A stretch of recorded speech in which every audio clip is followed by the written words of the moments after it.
44. Los Dorados.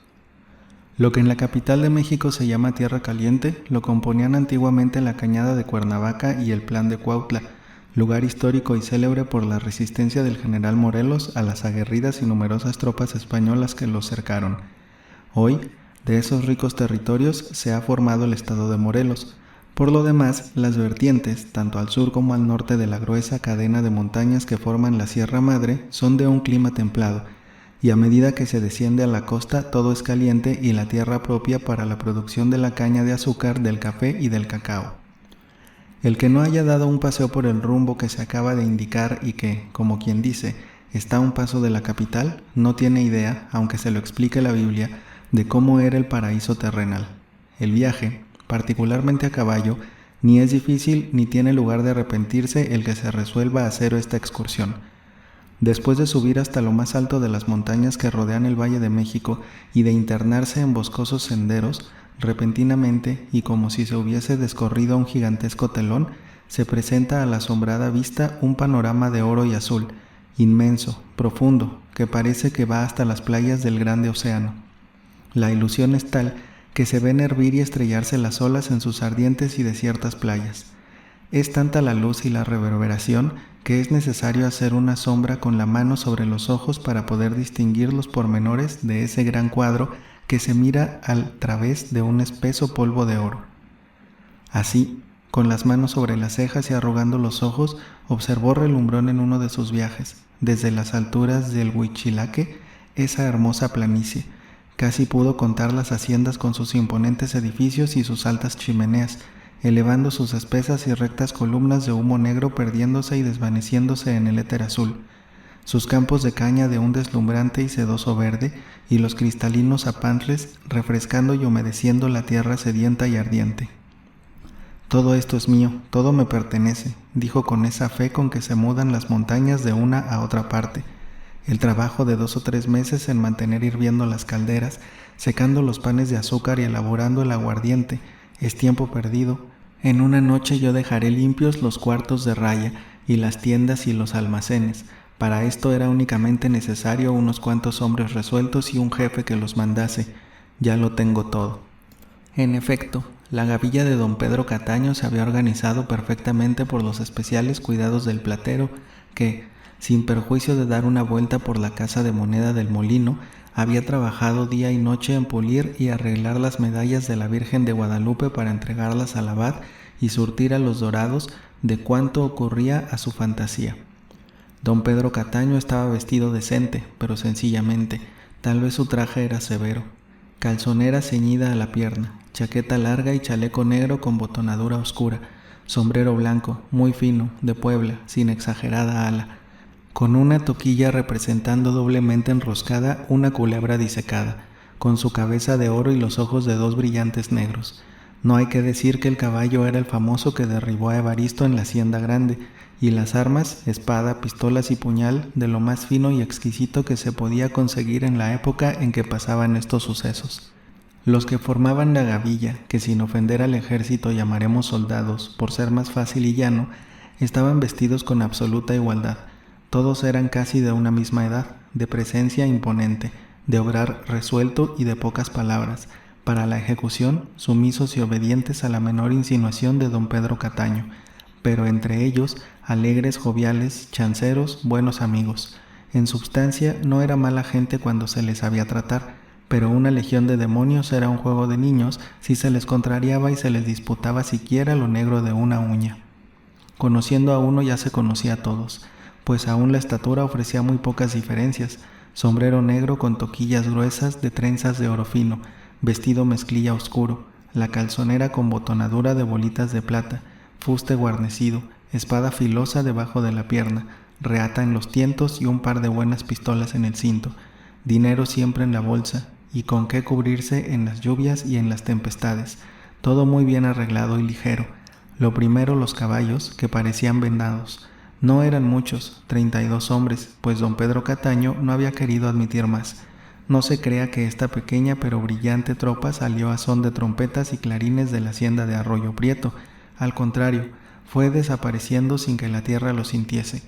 Un día don Pedro, seguido de su mozo, vestido como todos los mozos del campo, se marchó sin decir adiós a nadie, enderezó para el Valle de México, entró por una garita y salió por la otra y fue a dar a la grande, donde encontró a Pepe Cervantes, almorzó con él, fue enseguida a echar un trago a la famosa pulquería Xochitl, se cercioró de que el pueblo de Tepetlaxtoc, con la ausencia de los valentones, se hallaba en la mayor tranquilidad.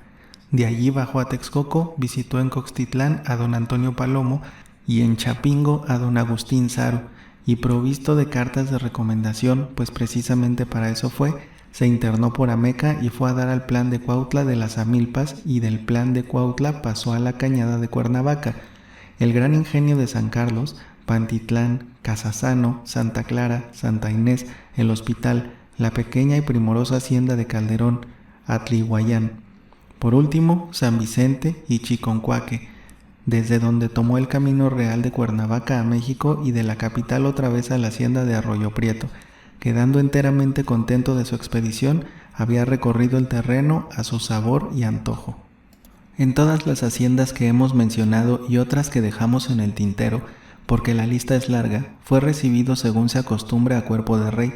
La cocina de esas fincas, sus dispendiosos gastos, el mucho dinero que circula y la amplia hospitalidad que se concede aún a las personas desconocidas, tiene algo de grande y de novelesco. En una de las haciendas estaban los dueños, en otras los administradores, en otras momentáneamente solo los dependientes secundarios, pero en todas don Pedro, por solo su buena facha y sin la presentación de sus cartas de recomendación, era recibido con franqueza y buena voluntad. Comía o cenaba, si llegaba de noche, perfectamente, y se le alojaba en la mejor recámara. A título de viajero y de curioso hacía pregunta tras pregunta, observaba las entradas y salidas de la finca, las disposiciones de la casa y del real, las armas de fuego de que podía disponer el administrador y si éste era querido o era odiado de la gente del campo. En fin, cuanto podía serle necesario para dar el golpe seguro. En cuanto a los caminos, veredas, apantles, ríos y cortaduras, poco trabajo le costó. La tierra en lo general era plana y los pequeños ramales de la sierra que lo cortaban y que formaban las hondanadas donde estaban las labores, no necesitaban mucho estudio para un hombre nacido en el campo y criado entre los salvajes. Bastaba que una vez pasase por un camino cualquiera para que no tuviese ya necesidad de que lo guiasen. Mientras él hizo esta necesaria y provechosa excursión, sus muchachos se alistaron, siguiendo su mismo sistema. Un día desaparecía uno y regresaba a los 3 o 4 con su silla guarnecida de plata, con su vestido nuevo y acaso con otro caballo mejor. Así, al regreso de don Pedro, los 32 estaban ya listos y, como se ha dicho, enseguida fueron uno y otro desapareciendo. Don Pedro les dio cita para el cerro de Atlihuayán y, calculando el tiempo que emplearían en el camino, les fijó la fecha y la hora en que debían llegar, aconsejándoles que caminaran cada uno por su lado y cuando más de 2 en 2. Las horas eran entre las 8 y las 9 de la noche.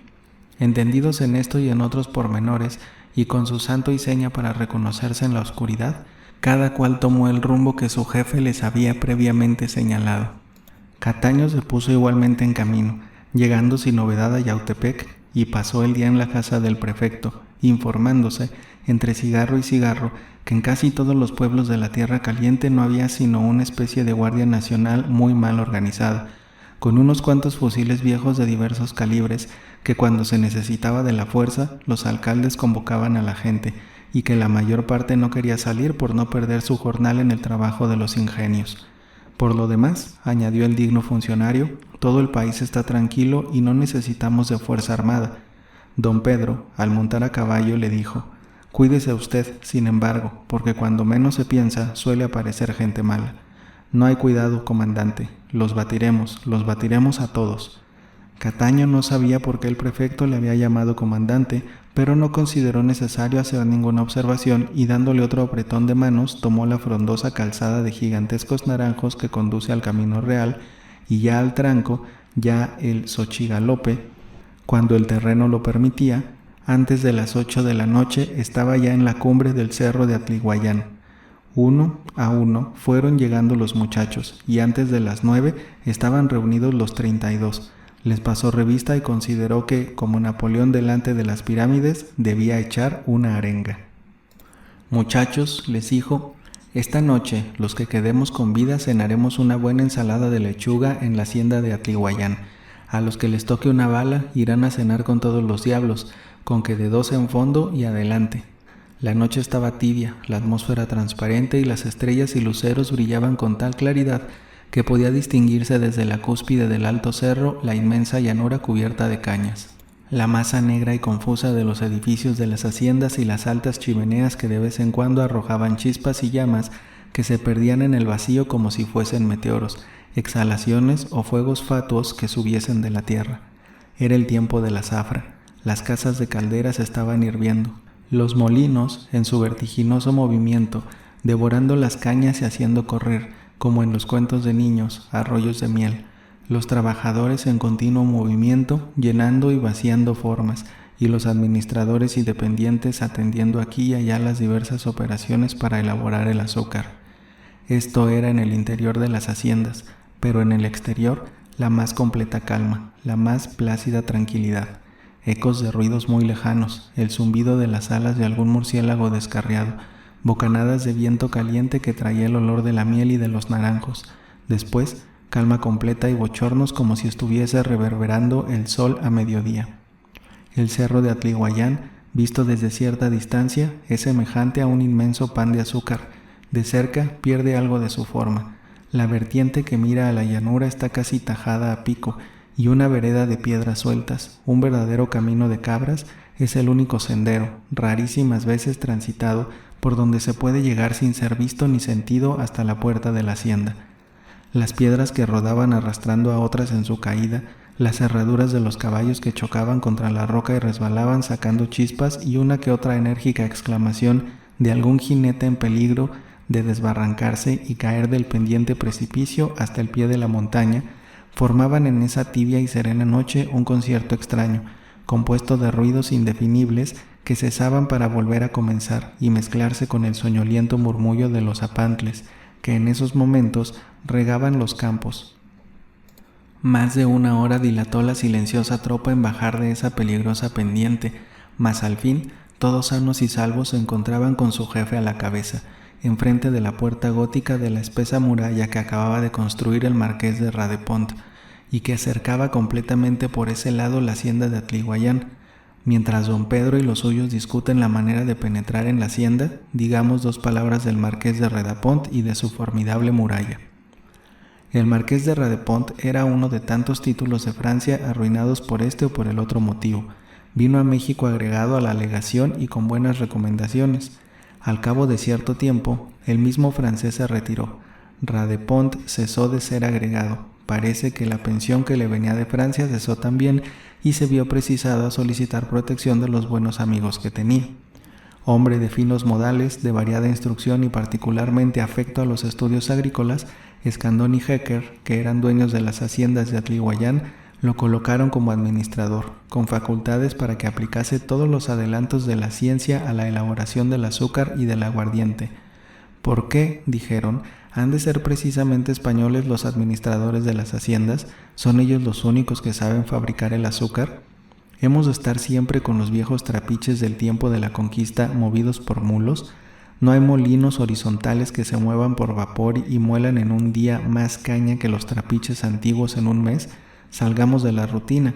Y como tenían dinero para salir de la rutina, encargaron un molino moderno a Francia y cuantos aparatos nuevos eran necesarios e instalaron en la hacienda al marqués de Radepont. Los españoles que habían empleado en la hacienda y que hacían sus labores de siembra, riego y molienda con regularidad, se disgustaron y se fueron a otras fincas donde no les faltó colocación. La casa de la hacienda estaba en lo interior toda pintada de blanco con cal, las camas de lona blanca con solo los mosquiteros transparentes y blancos, los muebles de madera pintados al óleo de blanco, las vidrieras sin cortinajes, nada de cuadros ni de estampas pegadas en las paredes, los suelos de ladrillo, muy unidos y parejos, sin dejar la menor hendidura. Toda esta primitiva y sencilla decoración era lo mejor para evitar que anidasen las avispas, las abejas, los alacranes, los cientopiés y las tarántulas y culebras que se producen en esas benditas tierras con más abundancia y facilidad que la caña y el café, y poder registrar y percibir en lo blanco de las paredes y de las camas la pequeña pero horripilante silueta de cualquiera de esos venenosos bichos. El marqués, según su modo de ver las cosas, encontró la casa en un estado salvaje y dijo que era indispensable decorar la habitación de una manera confortable, lujosa y digna de los dueños de la finca y de la grande importancia que tenía. En consecuencia, trasladó de su casa de México sus pesados cortinajes de brocatel con flecos, borlas y abrazaderas, sus muebles Luis XV, sus cuadros de paisajes, su panoplia, sus pieles de león, sus estantes y cómodas y cuanto había traído de Francia, siendo lo más importante 4 cajones de libros, de los cuales la mitad trataban del cultivo de la caña de azúcar, de las clases de azúcar, del análisis químico del azúcar, del riego de las cañas de azúcar, de la venta del azúcar. Todo era azúcar y aguardiente en la biblioteca, exceptuándose algunas novelas y diccionarios. El marqués decoró finalmente al estilo Luis XV la habitación, ordenó su biblioteca, comenzó, o mejor dicho, continuó estudiando el azúcar y el aguardiente y aplicando inmediatamente las teorías que leía hoy a las labores del día siguiente, alterando y echando por tierra el método antiguo seguido por los macheteros, por los segadores y por los maestros de la casa de calderas. Hasta varió el curso de los apantles y los riegos de la caña se daban conforme lo decían sus libros y no como lo habían hecho hasta entonces los bárbaros y salvajes operarios de la hacienda. Como la fábrica de aguardiente estaba en ruinas, comenzó desde luego a hacer otra, copiando el edificio de una estampa que representaba un antiguo castillo de Normandía que se decía ser del tiempo de Guillermo el Conquistador. Una puerta gótica con su pesada reja de fierro y 2 torreones a los lados con almenas y troneras formaban la fachada, y de uno y otro lado también seguía la espesa y alta muralla que, tocando con los edificios antiguos, impedía toda comunicación con el campo. Este edificio, que no dejaba de ser imponente, no era más que la sustitución de la fábrica vieja. Aún estaba a medio hacer y ya se habían gastado 100,000 duros. La decoración y el lujo de la casa produjo el resultado que debía esperarse. Antes de un mes, los pliegues y graciosas ondulaciones de las cortinas eran nidos de arañas y de alacranes. En los florones matizados del tapiz de papel se paseaban sin ser vistos toda clase de insectos dañinos. Debajo de los pesados sillones y canapés, empañados con la humedad de la atmósfera, trataban de anidarse ciertas culebritas, caseras más o menos dañinas. El marqués había sido picado por un alacrán y curándose gracias al maravilloso específico que liberta de la muerte a la gente que trabaja en los campos de caña, y del cual se burlaba pocos días antes diciendo que eran brujerías y supersticiones de la ignorancia en que vivían esos pueblos. Precisamente hablaban de esos el marqués y Escandón, que estaban sentados en la mesa del comedor, tomando café después de haber cenado tan bien como lo podrían haber hecho en el restaurante Helder de París. «Me alegraré, marqués», le decía Escandón, «que le piquen a usted 2 o 3 veces más los alacranes. Estos adornos y este lujo es bueno para la capital, pero en estas tierras, blanco y nada más que blanco por todas partes, porque de esa manera se ven venir los enemigos. Si una semana antes vengo a la hacienda, por nada de esta vida le habría permitido que tapizara las paredes y que colocase cortinas. Afortunadamente se le olvidó a usted reformar la última recámara, y en esa he tenido que refugiarme. Si continúa usted durmiendo en su gran cama de madera, la noche menos pensada se le descuelga a usted del pabellón un escorpión o un cientopiés, y amanece usted muerto, pero cada cual tiene su gusto. Lo que me parece grave es lo de los campos. La caña no ha crecido como debía, las hojas están como marchitas. En fin, yo no entiendo nada de esto, pero lo que no puede dudarse es que los campos de otras haciendas me parecen mejores que los de Atlihuayán, y es sin duda porque ha suprimido usted un riego, según me han informado. No tenga usted cuidado alguno, le respondió el marqués con mucha calma. Precisamente la caña debe estar como usted la ve. Los campos que presentan un aspecto muy frondoso no dan mucha miel, y ya verá que este año Atlihuayán molerá 100,000 arrobas de azúcar, mientras las haciendas que usted admira no llegarán a 60,000. Y si es verdad que se ha suprimido un riego, es porque no se pudra la raíz y porque la caña extraiga de la tierra más sustancia sacarina. Escandón meneaba la cabeza con un aire de incredulidad. Los viejos operarios le habían informado que el marqués de Radepont todo lo echaba a perder, que la caña se estaba secando y que él lo trataba de hacer conforme lo decían unos libros que leía todo el día, y no según la experiencia de años. Como hacía un calor sofocante, sin llamar a los criados, entre Escandón y el marqués sacaron casi la mitad de la mesa del comedor a un terrado y colocaron las velas en unas guardabrisas, a donde no tardaron en acudir, atraídos por la luz, multitud de bellas de noche, de catarinas, de mosquitos microscópicos, de variedad de bichitos alados de todas formas y colores. Escandón y el marqués se divertían con tan infinita variedad de animalitos. Seguían la discusión el primero, defendiendo la práctica para el cultivo y manejo de la hacienda, y el segundo apoyándose en la autoridad de los cientos de autores que leía, cuando el silencio que reinaba, pues habían cesado los trabajos, fue turbado por el disparo de un arma de fuego que se produjo en el eco de la bóveda de la poterna de ese extraño castillo. «Nos asaltan», dijo el marqués poniéndose pálido. «Ya me habían dicho que un día u otro tendríamos que sostener una verdadera batalla, y vea usted la razón por qué. Con motivo de reparar una fábrica de aguardiente que se caía, he construido un castillo. No tenga usted cuidado, nos defenderemos y no entrarán. Voy a buscar mis armas y a reunir la gente». «No, nada de eso, marqués», le contestó Escandón con mucha seriedad. «Observe usted por alguna parte, si en efecto es gente que trata de entrar o algún viajero que ha disparado su arma de intento para llamar la atención y que se le dé hospedaje». «Podrá muy bien ser eso, voy a ver», le respondió el marqués.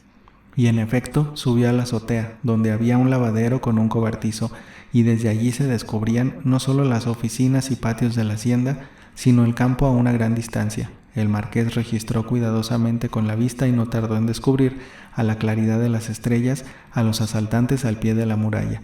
Descendió precipitadamente y dio parte a Escandón. «Son muchos hombres a caballo, quizá 200. Entonces es una tropa del gobierno, tal vez». «No lo creo», dijo el marqués. «Pues sea quien fuere, lo mejor es hablarle por la reja y abrirles la puerta». Escandón, que no era espadachín, que en su vida había tenido una pistola en la mano y que hasta hacía gala de ser tímido, tenía sin embargo rasgos de verdadero valiente, como lo hemos visto en el asalto de la diligencia, y sobre todo era tal su manía de hacer negocios que su amor propio quedaba satisfecho con hacerlos hasta con un ladrón y figurarse que no obstante ser robado había ganado alguna cantidad. «Ni por pienso, don Manuel», dijo el marqués cuando Escandón insistió en que se abriese de par en par la reja y la segunda puerta. «Nos van a asesinar y yo moriré, pero moriré matando». «No se haga usted ilusiones, marqués. Si efectivamente es una banda de ladrones y entran en la hacienda, los operarios tendrán más simpatías por ellos que por nosotros y lo dejarán a usted solo en la pelea, y en ese caso puede contarse como muerto. Abramos». El marqués que no abriría, Escandón que sí, y en esta discusión estaban cuando un hombre alto, bien proporcionado y bien vestido de oscuro, con una fisionomía varonil e imponente, se presentó ante ellos con una pistola martillada en cada mano. «Al menor movimiento disparo y son muertos, sin remedio», les dijo con una voz firme y resuelta, y en esto y en sus ojos conocieron que no decía mentira, y que no tenía más que apoyar el dedo en el gatillo, y en segundo pasaban de Atliguayán a tierras más calientes quizá, pues de seguro Escandón y el marqués estaban en pecado mortal. Al marqués le temblaba la barba de cólera, debajo del espeso bigote entrecano. Escandón se había quedado mordiéndose las uñas, como lo tenía de costumbre desde el momento que trataba un negocio grave, y don Pedro Cataño, con el cañón de sus pistolas dirigido al pecho de sus víctimas, estaba también inmóvil como una estatua. Esta situación no podía durar muchos minutos. Escandón fue el primero en romper el silencio, y aunque con las quijadas un poco caídas, pudo decir: «No hay necesidad, coronel». Escandón, que pensaba en todo, no quiso decirle capitán, porque ese título, aplicado al jefe de una banda de ladrones, habría podido parecerle ofensivo, y juzgó que el título de coronel era mucho más adecuado. «Coronel», repitió acentuando la palabra, «no hay necesidad de armas, estamos desarmados y muy ajenos de poner resistencia alguna. Tome usted asiento y hablaremos». «Tengo el honor», dijo Cataño, «de hablar con el señor don Manuel Escandón, dueño de Atliguayán», y al mismo tiempo colocó las pistolas en el cinto y tomó asiento sin ceremonia, como si estuviese en su propia casa. Escandón inclinó la cabeza y se sentó maquinalmente. El marqués siguió también el movimiento. «No hace muchos días, quizá un mes, que he almorzado en este mismo comedor y en esta misma mesa con el señor marqués de Radepont, a quien entregué una carta de recomendación». El marqués, sorprendido, atarantado y presa de 1000 encontrados sentimientos, no se había fijado en el personaje que tan repentinamente se había presentado, pero la indicación de Cataño le volvió en sí. «Querido amigo», le dijo tendiéndole la mano, «¿por qué no apretar el botón que está en la reja de la puerta? Habría sonado la campana y habría usted entrado a cenar con los amigos que trae. Es hora todavía y algo ha de haber en las cocinas». Precisamente eso dije a los muchachos hace poco rato en la cumbre del cerro. Les prometí que cenaríamos bien, pues estamos, como quien dice, en ayunas, y veo que por la finura y galantería francesa les puedo cumplir mi palabra. ¿Tendría usted la bondad de mandar abrir la puerta y que entren y acomoden sus caballos? El marqués no esperó que su cher ami se lo dijese 2 veces. Él mismo bajó, abrió la puerta de la reja cuya llave traía, y los muchachos de don Pedro entraron, y bien aleccionados como estaban, se repartieron en las entradas y patios, listos para la defensa por si los operarios o amos la intentaran. Dijeron al marqués que, cuando bajase su capitán, se sujetarían a sus órdenes. Los mozos subieron a refrescar la mesa del comedor, y el cocinero francés se dispuso a cubrirla de nuevo de buenos platos y de frutas, calabaza en tacha y otros dulces exquisitos. Don Manuel Escandón no volvía en sí de su sorpresa. Llegó a pensar, pero lo desechó como mal pensamiento, que el marqués era cómplice del capitán de la cuadrilla, o entre los dos habían fraguado una farsa para sacarle dinero. Don Pedro Cataño descendió a dar sus órdenes. Dejó montados y armados guardando la puerta, que quedó abierta a 10 hombres, con orden de no dejar entrar ni salir a nadie. A los demás les permitió que dieran un pienso a sus caballos sin quitarse la silla, y les añadió que cuando acabara él de cenar con los amos, ellos cenarían en el mismo comedor y que lo podrían hacer despacio y con tranquilidad, pues él los cuidaría. El marqués observaba azorado todas estas disposiciones, dictadas con tanto aplomo y seguridad como si fuese el dueño de la hacienda. Cuando esto terminó, el marqués y don Pedro volvieron al comedor, donde había permanecido Escandón pensando cómo acabaría este lance y qué partido podría sacar de su mala aventura. La cena estaba servida y Escandón y el marqués, que estaban ya muy tranquilos, no dejaron de picar algunos platos, beber unas copitas de vinos viejos y brindar por la salud y de su extraño convidado. «Vea usted», le dijo Cataño al marqués, «cómo a veces las mayores precauciones son inútiles. ¿De qué le ha servido a usted este castillo feudal y las gruesas barras de fierro de la reja? La verdad, no toqué la campana porque el día que estuve de visita no vi el botón de la reja ni la campana que está en la segunda entrada, y si lo hubiera sabido, quizá en la hora que era me habría convenido entrar por otra parte». «Es admirable, coronel, lo que usted ha hecho», le dijo Escandón. «Si no es indiscreción, ¿no podrá decir cómo entró y pudo aparecérsenos repentinamente?» «De una manera la más sencilla. Arrimamos un caballo muy manso a la muralla. Uno de los muchachos se paró sobre él como un cirquero, otro pretendió subirse en los hombros del que estaba en pie sobre la silla del caballo para alcanzar la muralla. Pero salió mala suerte y los dos vinieron abajo. Ninguno se lastimó, pero se salió de la pistola un tiro, que ustedes han debido escuchar. Ya no había remedio, estábamos descubiertos y era necesario no perder tiempo. Repetimos el ensayo y yo quise entrar el primero a la hacienda. Era mi deber. Alcancé una almena, la lacé con una reata y me descolgué al otro lado. La luz me guió, tomé la escalera y sin encontrar a nadie llegué hasta donde estaban ustedes muy tranquilos, pensando en la inmortalidad del cangrejo. Ahora somos ya amigos o por lo menos conocidos y ya se puede decir todo y a propósito, y para que sigamos en buenos términos, exijo el más completo secreto. No hay que decir ni una palabra de esto en México, como si nada hubiera pasado. No hay tampoco que dejar salir fuera de la puerta de fierro a ninguna persona, al menos por 4 o 5 días. No olvidar que la vida va de por medio y que si alguna denuncia se hace a la autoridad, usted, don Manuel, y usted, marqués, un día u otro y con mucho sentimiento mío, serán cosidos a puñaladas. Los operarios estarán advertidos en el curso de la noche por mis soldados, y pues que han manifestado simpatía por nosotros, poco hay que temer de ellos. Arreglado esto, nada tienen ustedes que temer y continuemos platicando como buenos amigos. Me han recibido como caballeros y como hombres de mundo, y de la misma manera me portaré». Para inspirarles más confianza, don Pedro se quitó sus 2 pistolas del cinto y las puso sobre la mesa. Siguieron en plática hasta muy entrada la noche, y tanto Escandón como el marqués quedaron muy prendados de las maneras del capitán o coronel, como le llamaban, y de lo variado y florido de su conversación.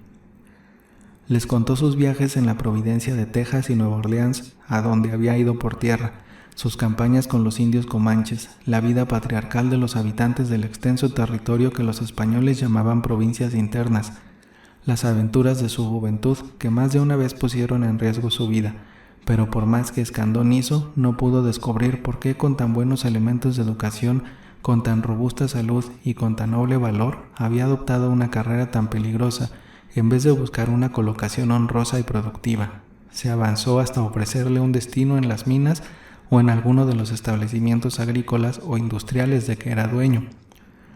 Don Pedro, por toda respuesta, le dijo: «Es el destino el que me guía. Hace tiempo que no tengo voluntad propia, no puedo disponer de mí. En cuanto a dinero, nunca me ha faltado, ¿y para qué lo quiero?». Cataño, a quien la benevolencia de Escandón había despertado los recuerdos de amor, sacó de la bolsa un puñado de oro, lo tiró sobre la mesa y casi enternecido repitió: «¿Para qué lo quiero? ¿Para qué me sirve? Sin ella», añadió en voz baja y limpiándose con su pañuelo el sudor de la frente, o más bien la humedad de sus ojos. Se levantó y salió al terrado, donde se paseó agitado por más de un cuarto de hora.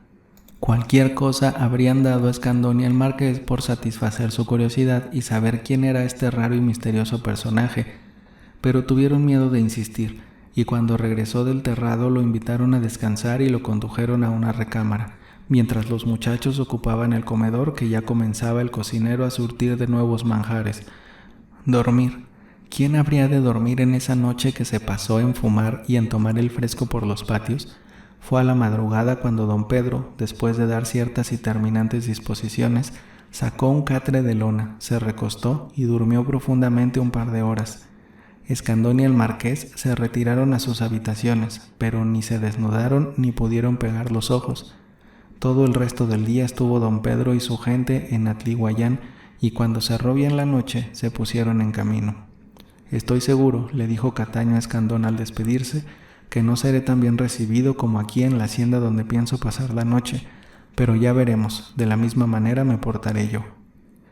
Escandón dio la mano a Cataño y le deslizó un papelito. Cataño lo abrió y lo leyó. Era un vale de 3,000 pesos al portador. Cataño se quedó mirando fijamente a Escandón y le preguntó: «¿Se puede cobrar?». Escandón, con otra mirada, contestó cuanto le quería preguntar Cataño y le dijo con naturalidad y sencillez: «No lo habría dado». Cataño guardó su papel, dio las gracias con los ojos a Escandón, prendió las espuelas a su caballo y a poco se perdió entre la bruma de la calurosa noche. «Hemos hecho un magnífico negocio», le dijo Escandón al marqués al entrar y cerrar tras sí la gruesa reja de la puerta gótica. «Sí, señor, muy buen negocio. Este coronel o este capitán podría muy bien habernos matado. Matado no, porque no es ese su negocio, pero sí ha exigido lo menos 10,000 pesos. Se ha contentado con 3. Hemos ganado 7.